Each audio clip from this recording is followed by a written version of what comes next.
Hello students, आज के इस लेक्चर में हम क्लियर करेंगे continuous distributions of charge. Continuous distributions of charge क्या होता है देखते हैं। यहाँ दिया हुआ है we have show for considers only a single point charge और more than one individual point charge. Now if there is a continuous distributions of charge in a regions as shown in figure 1.31 such as on charging a metallic body, its charge gets distributed on its entire surface. Then the charge regions is divided into a number of small charge elements. Then to find the total charge considering each charge elements as an individual charge, we can integrate it over the entire region. Then the total charge Q is equal integral Q dq. अब देखिए क्या बोल रहा है। We have so for considers only a single point charge और more than one individual point charge. तो हमने अभी तक जितने भी हम लोगों ने कुछ डेरिवेशन सॉल्व किए, बहुत सी डेफिनेशंस पढ़ी है ना, तो हमने किस बेस पे पढ़ी, ओनली सिंगल चार्ज के बारे में पढ़ा। ठीक, तो वही कह रहे हैं कि हमने बस सिंगल चार्ज के बारे में या मोर देन टू चार्ज से ज़्यादा नहीं पढ़ा हमने। ठीक है, तो अब देखेंगे now if there is a continuous distribution of charge in a resonance in shown in figure 1.31। तो आप जो 1.31 जो फिगर देख रहे हैं, तो यह किसे शो कर रहा है, कंटिन्यूअस डिस्ट्रीब्यूशन ऑफ चार्ज को शो कर रहा है, यानी कि एक ही सरफेस में बहुत सारे यहाँ पे चार्ज हमने ले लिए हैं। ठीक, अब such as on charging a metallic body, मतलब हमें क्या करेंगे कि मेटेलिक बॉडी लेना है, its charge gets distributed on its entire surface, है ना। तो हमें एक मेटेलिक बॉडी लेना है और उसमें बहुत सारे चार्ज को हमें डिस्ट्रीब्यूट कर देना है। Then the charge region is divide into a number of small charge element. इस प्रकार से जो चार्ज है वो बहुत सारे छोटे छोटे चार्ज में क्या हो गया है, डिवाइड हो गया है चार्ज एलिमेंट्स में। Then to find the total charge, तो हमें यदि टोटल चार्ज फाइंड आउट करना है सरफेस का, तो हम कैसे करेंगे, considering each charge elements as an individual charge we can entire it over the entire region then total charge. तो हमें जो एक सरफेस दिया है और इसमें बहुत से छोटे छोटे चार्जेस स्मॉल चार्ज एलिमेंट्स में उसे डिवाइड कर दिया गया है, तो यदि हमें टोटल सरफेस का चार्ज फाइंड आउट करना है तो हम क्या करेंगे, हर एक इंडिविजुअल चार्ज को हम क्या कर देंगे, इंटीग्रेट कर देंगे। इंटीग्रेट यानी क्या होता है, आप मैथ्स में पढ़ते होंगे, समाकलन, यानी कि हर एक छोटी छोटी क्वांटिटी को क्या करना, टोटल करना, उसे क्या कहते हैं, इंटीग्रेट समाकलन कहते हैं। तो इसी प्रकार से यदि हम क्या कर दें, इंडिविजुअल चार्ज का क्या कर दें, इंटीग्रेट कर दें, जितने भी वहाँ पर जो चार्ज हैं आपके पास इंडिविजुअल उस सरफेस में, तो वह सारे क्या हो जाएंगे, उनका सम यानी कि वह टोटल हो जाएंगे। तो उससे क्या निकल जाएगा, हमारा टोटल सरफेस का क्या निकल जाएगा, चार्ज निकल जाएगा। तो इस प्रकार से हम इसे कैसे डिनोट कर सकते हैं, then total charge Q is equal integral dq। ठीक है, तो ये फॉर्मूला हो जाएगा, Q इज इक्वल क्या हो जाएगा, integral dq। If charge is microscopically distributed continuous in a medium, it can be expressed in terms of the following three charge densities। इस प्रकार से कोई जैसे मीडियम हम ले लें जिस पे वह क्या हो, डिस्ट्रीब्यूटेड है, तो उसे हम तीन प्रकार से डिवाइड कर सकते हैं, उसे हम तीन प्रकार से लिख सकते, तीन डेंसिटियों में हम उसे राइट कर सकते हैं। जैसे कि फर्स्ट है लीनियर चार्ज डेंसिटी, पहले हम उसे किस में किस प्रकार निकाल सकते हैं, लीनियर चार्ज डेंसिटी के थ्रू निकाल सकते हैं। सेकंड है सरफेस चार्ज डेंसिटी, थर्ड होता है वॉल्यूम चार्ज डेंसिटी, है ना। तो अब ये क्या होते हैं, हमें इन्हें एक एक पढ़ना है। तो फर्स्ट है लीनियर चार्ज डेंसिटी। तो लीनियर चार्ज डेंसिटी होती क्या है, इसे हम हिंदी में बोलें तो ये है रैखिक आवेश घनत्व। ठीक है, तो हमें इंग्लिश में ही पढ़ना है। तो क्या है, फर्स्ट क्या है हमारा लीनियर चार्ज डेंसिटी, यह क्या होता है देखते हैं। तो if the charge is distributed continuously on a linear conductor, है ना। अब क्या बोल रहे हैं, if the charge is distributed continuously on a linear conductor. देखिए अभी हमने सबसे पहले क्या पढ़ा, हमने पढ़ा कि कंटिन्यूअस डिस्ट्रीब्यूशन ऑफ चार्ज, यानी किसी भी जो चार्ज है वह किसी सरफेस में किस प्रकार से वितरित होता है, फिर हम उसे कैसे उसका टोटल चार्ज निकाल सकते हैं। लेकिन अब वो सरफेस किसी भी टाइप का हो सकता है, वह लीनियर हो सकता है, वह वॉल्यूमेट्रिक हो सकता है, वह एक प्रकार से बोलना चाहिए किसी भी टाइप का हो सकता है ना। लीनियर चार्ज, लीनियर मतलब क्या हो रहा है कि वो जो हम लोग क्या लेंगे, जो सरफेस लेंगे वो कैसा लीनियर शेप का रहेगा। या फिर एक हम सेकंड पढ़ेंगे surface density of charge, surface यानी कि जो पृष्ठीय रहेगा। एंड थर्ड पढ़ेंगे हम वॉल्यूमेट्रिक, तो वो क्यूबिक के शेप में रहेगा, वो जो भी हम सरफेस लेंगे वो, है ना।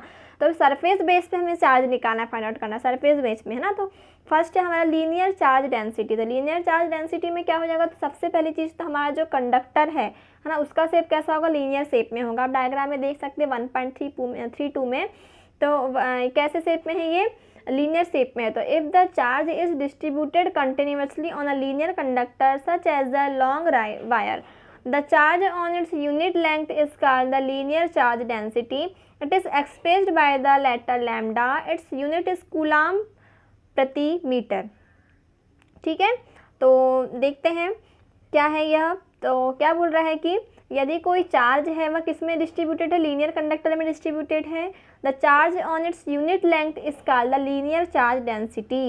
इस प्रकार से उसकी यूनिट लेंथ क्या कहलाएगी, उसकी यूनिट लेंथ क्या कहलाएगी, मतलब ऐसा चार्ज जो यूनिट लेंथ में हो, है ना। तो the charge on its unit length, यदि चार्ज कहाँ पर एक यूनिट लेंथ में हो, छोटी सी लेंथ में हो, उसी लेंथ में एक छोटे से पॉइंट में छोटी सी लेंथ में अगर वह चार्ज वहाँ पर है, तो हम उसे कहेंगे लीनियर चार्ज डेंसिटी। जैसा आप डायग्राम में देख सकते हैं यहाँ पर देखिए, ये तो पूरा तो आपको लीनियर दिख रहा है लंबा सा, लेकिन उसमें एक छोटा सी लेंथ ले लिया है DL, है ना। तो उसको हम क्या कहेंगे, linear charge density. It is expressed by the letter lambda. इसे हम किससे एक्सप्रेस करते हैं, लैम्डा से एक्सप्रेस्ड करते हैं, और इसकी यूनिट क्या हो जाएगी, कूलाम ऑब्लिक मीटर। ठीक है, ऑब्लिक नहीं है वो, अपॉन है, coulomb upon metre. If in figure 1.32 the linear charge, अब यदि क्या है, अब हमें क्या करना है, पूरे बोलना चाहिए सारे सरफेस का क्या निकालना है, चार्ज निकालना है, चार्ज डेंसिटी निकालना है ना। तो इन figure 1.32 the linear charge density on the linear conductor is lambda, then the charge on a small elements of length dl will be lambda dl, and if the total length of the conductor is l, the total charge of conductor q is equal integral 0 tends to l lambda into dl। देखिए हमने पढ़ा है, हमने definitions में पढ़ा था किसमें, continuous distribution of charge में, है ना। पर्टिकुलर एक पॉइंट के लिए हमें निकालना है, छोटी सी लेंथ के निकालना है, आवेश है बोलना चाहिए, टोटल चार्ज तो हम निकाल सकते हैं, लेकिन पूरे सरफेस के लिए निकालना है। यदि वो पूरे सरफेस में डिस्ट्रीब्यूटेड हो चुका है वह क्या चार्ज, तो हम उसे कैसे निकालना है, हम क्या करेंगे, सबसे पहले एक यूनिट चार्ज ले लेंगे, एक यूनिट लेंथ में एक चार्ज ले लेंगे, और उसको हम क्या कर देंगे, इंटायर कर देंगे, इंटीग्रेट कर देंगे, तो उससे क्या निकल जाएगा, टोटल सरफेस का चार्ज निकल जाएगा, है ना। तो वैसे इसमें किया हुआ है in figure 1.32 the linear charge density on the linear conductor is lambda, है ना। तो इसमें क्या कह रहा है कि हमने लीनियर चार्ज ले लिया, लीनियर चार्ज ले लिया है, linear charge density on the linear conductor is lambda. तो एक 1.32 में दिया हुआ है लीनियर कंडक्टर इज लैम्डा है, उसमें एक लीनियर चार्ज डेंसिटी ले लिया है। Then the charge on a small elements of length DL will be lambda into DL, है ना। तो इस प्रकार से एक स्मॉल एलिमेंट्स की जो लेंथ की, जो स्मॉल एलिमेंट्स की जो लेंथ DL है, तो उसे हम किससे डिनोट करेंगे, लैम्डा इंटू DL, मतलब उस लेंथ में चार्ज को हम किससे डिनोट करेंगे, lambda into DL। And it total length of conductor is L। यदि हम टोटल लेंथ ले लें कंडक्टर की, तो वो क्या है, हमारी L है। The total charge of conductor कितना हो जाएगा, Q is equal integral 0 tends to L lambda into DL। ठीक है, here integral sign represents the line integral. यहाँ पर जो इंटीग्रल का साइन किसको रिप्रेजेंट कर रहा है, लाइन इंटीग्रल को रिप्रेजेंट कर रहा है। For a uniform charge distribution lambda is constant then Q is equal lambda L। तो यूनिफॉर्म चार्ज डिस्ट्रीब्यूशन में लैम्डा एक क्या है, कांस्टेंट है, then the Q is equal हम क्या लेंगे, लैम्डा इंटू L। अब यहाँ देखिए सेकंड नंबर है सरफेस चार्ज डेंसिटी। क्या बोल रहा है, सरफेस चार्ज डेंसिटी, यह क्या होता है, तो सरफेस चार्ज डेंसिटी क्या हो जाएगा, if charge is distributed on the surface. अब देखिए अभी उसमें लाइन लीनियर चार्ज डेंसिटी में क्या हो रहा था, चार्ज किस में डिस्ट्रीब्यूटेड था, एक लीनियर एलिमेंट्स में था, वायर टाइप का एक लेंथ, कुछ लेंथ का एक सरफेस था, उसमें डिस्ट्रीब्यूटेड था। हम पढ़ रहे हैं अब क्या, सरफेस डेंसिटी ऑफ चार्ज। तो अब इसमें जो चार्ज है किस में डिस्ट्रीब्यूटेड रहेगा, एक सरफेस में रहेगा, जिस सरफेस यानी जिसकी लेंथ और ब्रीथ होती है ना, 2 डायमेंशनल सोच लो। तो if charge is distributed on the surface of conductor as shown in figure 1.33, आप 1.33 में देख सकते हैं इस प्रकार का सरफेस है जिसमें चार्ज डिस्ट्रीब्यूटेड है in figure 1.33। Then charge on unit area of conductor. तो इस प्रकार से क्या बोल रहा है, then charge on unit area of conductor is called the surface charge density. तो सरफेस चार्ज डेंसिटी क्या कहलाएगा, किसे कहेंगे, देन चार्ज और unit area of conductor is called, मतलब जो कंडक्टर है उसके यूनिट एरिया है ना, तो यूनिट एरिया ऑफ कंडक्टर ही क्या कहलाएगा, यूनिट एरिया कंडक्टर में जो चार्ज होगा, ठीक है, कि मतलब छोटे से क्षेत्र में उतने बड़े सरफेस में एक एकांक यानी कि छोटे से यूनिट एरिया यानी कि छोटा सा एरिया होता है ना, तो उस कंडक्टर के उस एरिया में जो चार्ज होगा उसे ही हम क्या कहेंगे, सरफेस चार्ज डेंसिटी, क्या कहेंगे, surface charge density. And it denoted by letter sigma, इसे सिग्मा से डिनोट करते हैं। Its unit is coulomb upon metre square, इसकी यूनिट क्या हो जाएगी, coulomb upon metre square. If the surface density of charge at a point O of conductor is sigma, the charge enclosed in a small elements of area dA will be sigma dA। अब क्या कह रहा है, if the charge density of charge at a point 0 of conductor is sigma, यदि charge density कितनी है, sigma है, the charge enclosed in a small elements of area D, और charge किस में enclosed है कि small element के एरिया जैसे DA में enclosed है, तब वह डेंसिटी क्या हो जाएगी, सिग्मा डी ए हो जाएगी। इस प्रकार से total charge on the surface of conductor क्या हो जाएगा, Q is equal double integral S, S mean surface area है ना, and sigma into D A. Here the sign double integral S represented the surface integral, तो यह क्या है, surface integral को डिनोट करता है। उसी प्रकार से क्या हो जाएगा, if the charge distributions in uniform the value of sigma will be constant, तो यहाँ पर सिग्मा एक कांस्टेंट है, then the total charge Q is equal क्या हो जाएगा, सिग्मा, और डी ए का जब हम इंटीग्रल करेंगे तो पूरा का पूरा में सरफेस मिल जाएगा A, where A is the total area of surface of the conductor. तो ये हो गया हमारा क्या, सरफेस चार्ज डेंसिटी, है ना। अब थर्ड सेम ऐसा ही है, क्या है, वॉल्यूम चार्ज डेंसिटी। तो वॉल्यूम चार्ज डेंसिटी क्या होता है, देखिए अभी तीनों सेम हैं, तीनों में डिफरेंस क्या हो जाएगा, उसमें था लीनियर था तो हमने एक लेंथ का, एक पर्टिकुलर लेंथ का वायर ले लिया था सरफेस। सेकंड में बोल रहा है सरफेस, सरफेस यानी कि 2 डायमेंशनल्स है ना, सरफेस डेंसिटी निकालना है तो 2 डायमेंशनल्स ले लेंगे हम। अब ऐसे वॉल्यूम निकालना है तो वॉल्यूम चार्ज डेंसिटी निकालना है तो उसमें क्या लेंगे, जो हम सरफेस कैसा लेंगे, वॉल्यूमेट्रिक लेंगे, यानी कि 3 डायमेंशनल्स लेंगे जिसकी लेंथ विड्थ और हाइट होती है। तो ऐसा कोई हम सरफेस ले लें तो उसमें हमें चार्ज डेंसिटी निकालनी है, तो कैसे निकालेंगे, सेम प्रोसेस वही है।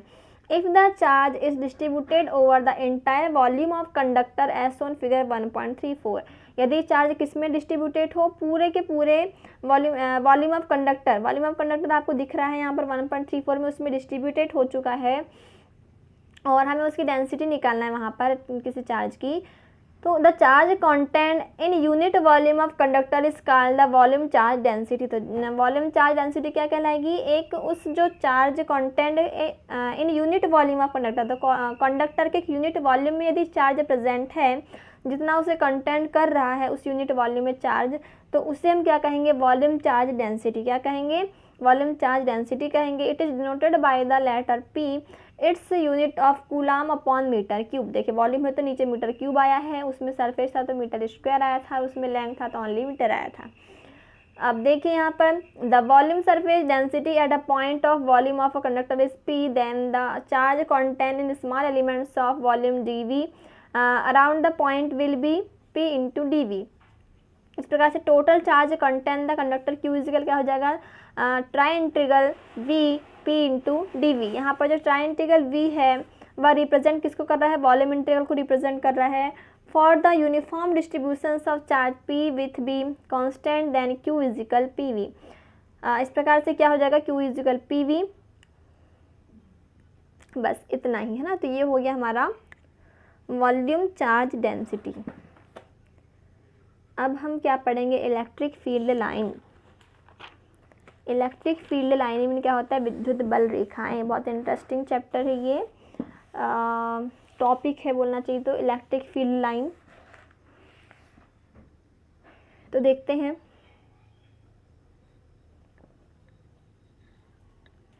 Electric field line. If a positive charge is free to move in an electric field, it will move in the directions of force acting on Since the magnitude and directions of force is different point of the electric field, therefore the path of the positive charge will be a curve. This curve path is called the electric field line. क्या कह रहा है? If a positive charge is free to move an electric field, है ना, यदि किसी electric field में जो पॉजिटिव चार्ज है वह वह चलने के लिए फ्री है, मूव करने के लिए यदि हम उसे फ्री कर दें तो क्या होगा, उस चार्ज पर जो लगने वाला जो फोर्स है ना, उसका जो डायरेक्शन होगा उसमें वो चलेगा। मतलब वह चार्ज किस में चलेगा, उसमें जो फोर्स लग रहा है उस फोर्स के अकॉर्डिंग वो चार्ज मूव करेगा, है ना। तो इसका मतलब क्या हो जाएगा, if a positive charge is free to move in an electric field, यदि कोई इलेक्ट्रिक फील्ड है वहाँ पर चार्ज मूव करने के लिए फ्री है, उसे हमने फ्री कर दिया है, वह मूव कर सकता है वहाँ पर।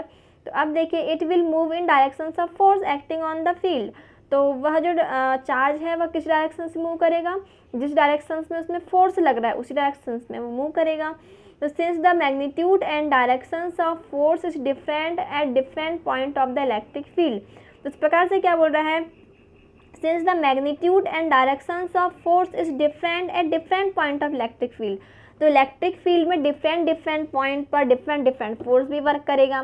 मतलब एक सा फोर्स तो हर एक चार्ज में वर्क तो नहीं करेगा, हर अलग अलग पॉइंट में अलग अलग फोर्स वर्क करता है, ठीक है।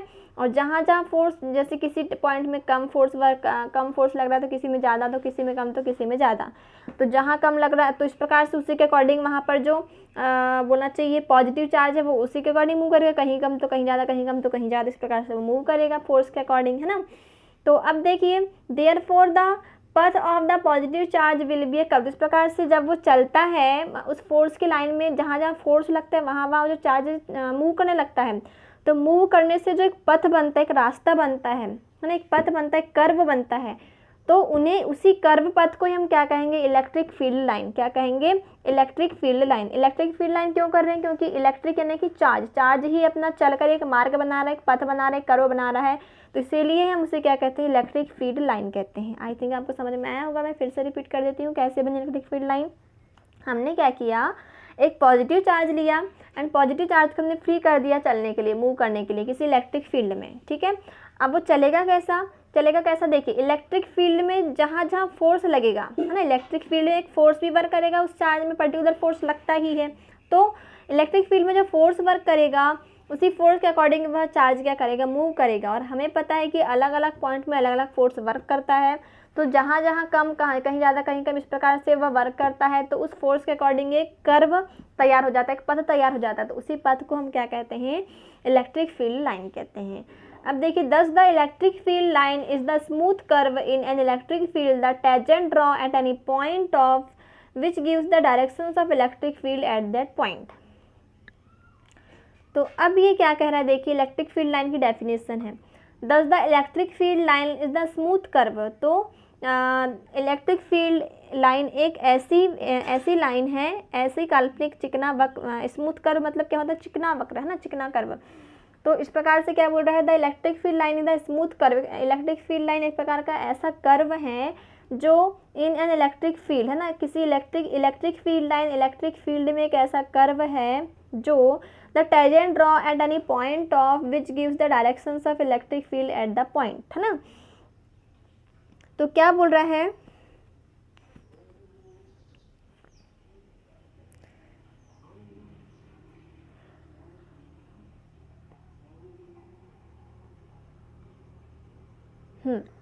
देखिए,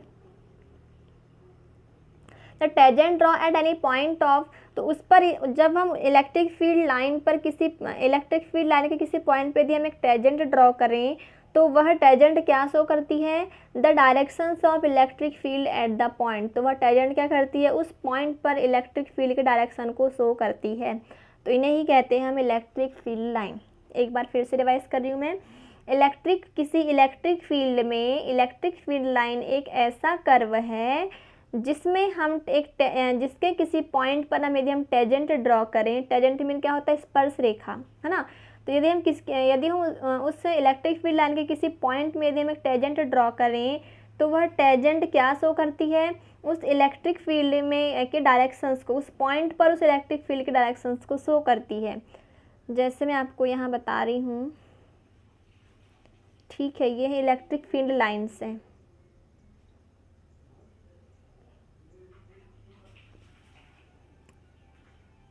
ठीक, आप सी नंबर में देखिए, ए बी सी तीनों में क्या इलेक्ट्रिक फील्ड लाइन है ना। तो जैसे कि आप देखिए यह एक क्या है आपकी इलेक्ट्रिक फील्ड लाइन है, यह भी इलेक्ट्रिक फील्ड लाइन है। तो इस पर है ना, अब इसके ऊपर वाली में हम क्या कर दें, एक टेजेंट ड्रॉ करें। टेजेंट यानी क्या होता है, इस ये वाली लाइन, यहाँ थोड़ा बन नहीं रहा है, ये वाली लाइन है ना, ठीक है, ये हो गया टेजेंट। तो जो हमने लाइन ड्रॉ किया, टेजेंट ड्रॉ किया, तो ये जो टेजेंट है वह क्या शो कर रहा है, इलेक्ट्रिक फील्ड के डायरेक्शन को शो कर रहा है। क्या कर रहा है,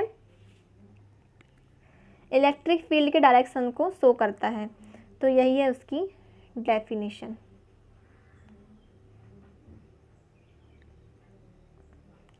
अब देखिए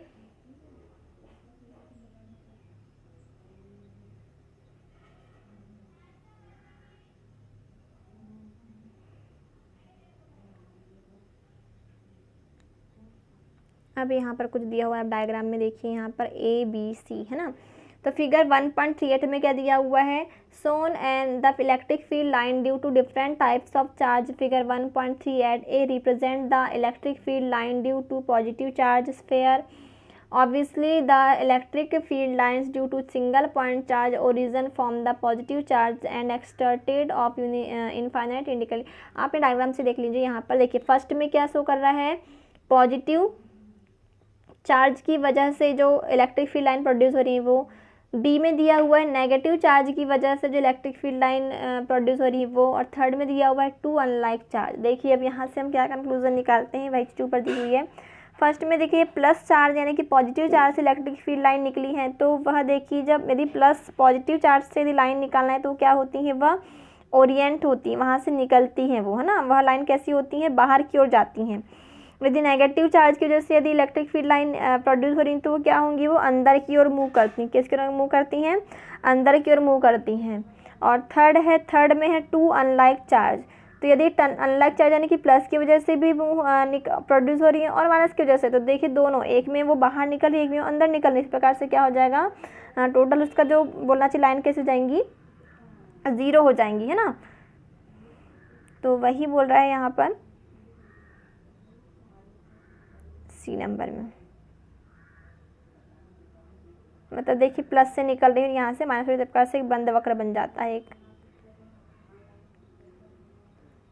ये हो गया। अब देखिए properties of electric field line. Properties क्या होती हैं, द इलेक्ट्रिक फील्ड, जो हमने डेफिनेशंस पढ़ा है वही उसकी प्रॉपर्टीज़ हो जाएगी। The electric field line originate at the positive charge and terminate at the negative charge. Electric field line की प्रॉपर्टी क्या हो जाएगी, जो इलेक्ट्रिक फील्ड लाइन है देखिए ओरिजिनेट कहाँ से होती है, प्लस चार्ज से। आप फर्स्ट में देख रहे होंगे, है ना, ओरिजिनेट हो रही प्लस से और माइनस में क्या हो रही है, टर्मिनेट यानी कि समाप्त हो रही हैं। तो जो इलेक्ट्रिक फील्ड लाइन है originate at the positive charge and terminate at the negative charge. Second है the tangent draw at any point of the electric field line represent the directions of electric field at the point. तो ये तो definition से इसकी property ले लिए हैं। यदि हम किसी इलेक्ट्रिक फील्ड लाइन के किसी पॉइंट में टेजेंट ड्रॉ करें तो वह टेजेंट क्या शो करता है, वह इलेक्ट्रिक फील्ड लाइन में इलेक्ट्रिक फील्ड के डायरेक्शंस को शो करता है। ठीक है, ये हो गया सेकेंड प्रॉपर्टी। थर्ड प्रॉपर्टी क्या है, the electric field line tend to contract its length like an elastic string, this is why the unlike charge attract. तो थर्ड बोल रहा है कि जो इलेक्ट्रिक फील्ड लाइन है वह कॉन्ट्रैक्ट यानी सिकुड़ने का प्रयास करती हैं उनकी लंबाई लेंथ के अकॉर्डिंग। जैसे कि आप एक स्ट्रिंग ले लें, स्ट्रिंग इलास्टिक जो रहता है वह क्या कर देता है, उसे खींच के रखें, यदि हम उसे छोड़ देंगे तो वह सिकुड़ जाता है। तो इस प्रकार से जो लाइन भी एक प्रकार से सिकुड़ने का प्रयास करती हैं। Fourth number, the electric field line tend to move apart in directions normal of their length. और जो इलेक्ट्रिक फील्ड लाइन्स हैं वह क्या होती हैं, देयर टू देयर लेंथ बोल रहा है, नॉर्मल टू देयर लेंथ। तो यह बोल रहा है कि जो इलेक्ट्रिक फील्ड लाइन है वह अपनी जो लंबाई की जो नॉर्मल यानी कि लंबवत दिशा, नॉर्मल यानी क्या होता है, लंबवत यानी कि परपेंडिकुलर जो बोलते हैं ना, तो उससे वह दूर हटने की चेष्टा करती हैं। और सिक्स नंबर है, if the charge 5th number, if the field lines originate from a charged conductor are normal of the surface of conductor, their field lines are not the closed curve but are the open curve.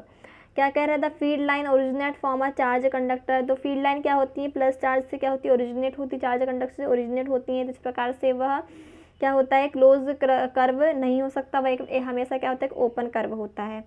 और 6 number है, if electric field line at point are far apart it means the electric field at the point is weak, if there are much closer the electric field is strong. अब यदि देख लें, अब यदि हम यह देखें कि यदि किसी सरफेस में बहुत सारी इलेक्ट्रिक फील्ड लाइन्स हैं, तो जहाँ पर ज़्यादा डेंस है तो वहाँ पर हम क्या कहेंगे? वहाँ पर जो इलेक्ट्रिक फील्ड क्या है? बहुत ज़्यादा स्ट्रॉन्ग है। जहाँ पर कम है तो वहाँ पर क्या हो जाएगा? वो वीक हो जाएगा इलेक्ट्रिक फील्ड। और एक चीज़ की, जो इलेक्ट्रिक फील्ड लाइन है कभी एक दूसरे को इंटरसेक्ट नहीं करती हैं, है ना। देखिए, there can be only one directions of electric field at a point, hence only one field line can be through a point. तो इलेक्ट्रिक फील्ड के ओनली वन डायरेक्शंस का, उसका हमेशा एक वन डायरेक्शन ही होता है, और hence only one field line can pass through a point, है ना। Only one field line can pass through a point, और उस पॉइंट से ओनली एक ही टेजेंट हम ड्रॉ कर सकते हैं। This is reason why two field line never intersect each other. यही कारण है कि दो जो बोलना चाहिए लाइन्स हैं, इलेक्ट्रिक फील्ड लाइन्स, तो कभी एक दूसरे को इंटरसेक्ट नहीं करती हैं। और बस, है ना। हाँ, और 8 नंबर क्या है? The field lines in an uniform electric field are parallel to each other and there are equidistant, है ना। और लास्ट अपनी प्रॉपर्टी क्या है कि जो एक समान विद्युत क्षेत्र है ना, यूनिफॉर्म जो इलेक्ट्रिक फील्ड है उसमें खींची हुई जो इलेक्ट्रिक फील्ड लाइन है वो हमेशा कैसी होती हैं? पैरेलल होती हैं। तो ये होगी प्रॉपर्टीज़। अब देख लेते हैं electric field lines and magnetic field lines के में क्या डिफरेंस है। डिफरेंस क्या है? देखिए, इलेक्ट्रिक फील्ड लाइन क्या होता है? हमेशा ओपन कर्व होता है। हमने पढ़ा कि इलेक्ट्रिक फील्ड लाइन क्या होता है? ऑलवेज ओपन कर्व होगा। और जो मैग्नेटिक फील्ड लाइन है वो क्या होता है? क्लोज कर्व होता है। तो मैग्नेटिक फील्ड लाइन भी पढ़ेंगे जब मैग्नेटिक वाला चैप्टर आएगा तब। तो ये हमें अभी ऐसे याद रख लेना है कि कैसा होता है? क्लोज कर्व होता है। सेकेंड है, they are always normal to the charge surface. जो इलेक्ट्रिक फील्ड लाइन है अपने चार्ज सरफेस से हमेशा नॉर्मल मतलब नॉर्मल होती हैं, यानी कि लंबवत होती हैं। और जो मैग्नेटिक फील्ड लाइन है वह ज़रूरी नहीं कि वह नॉर्मल हो, है ना, वो किसी भी डायरेक्शन में हम उसे ड्रॉ कर सकते हैं। और थर्ड है, they are not present inside the conductor. Electric field line conductor के अंदर कभी नहीं हम ड्रॉ कर सकते हैं, लेकिन जो मैग्नेटिक फील्ड लाइन है वह मैग्नेट के अंदर भी क्या होती हैं? इंक्लूड होती हैं, वह प्रेजेंट होती हैं। तो यह 3 डिफरेंस है। अब field line in uniform and non uniform electric field and applications of electric field line. तो यह दोनों जो हमने ऊपर पढ़ा है सारा इसी में दिया हुआ है। जो यहाँ पे चीज़ें दी जो हमने ऊपर पढ़ा है वही दिया हुआ है, तो इससे आप पढ़ लेना है। आज के लिए इतना ही, कल पढ़ेंगे हम इलेक्ट्रिक फ्लक्स। Thank you.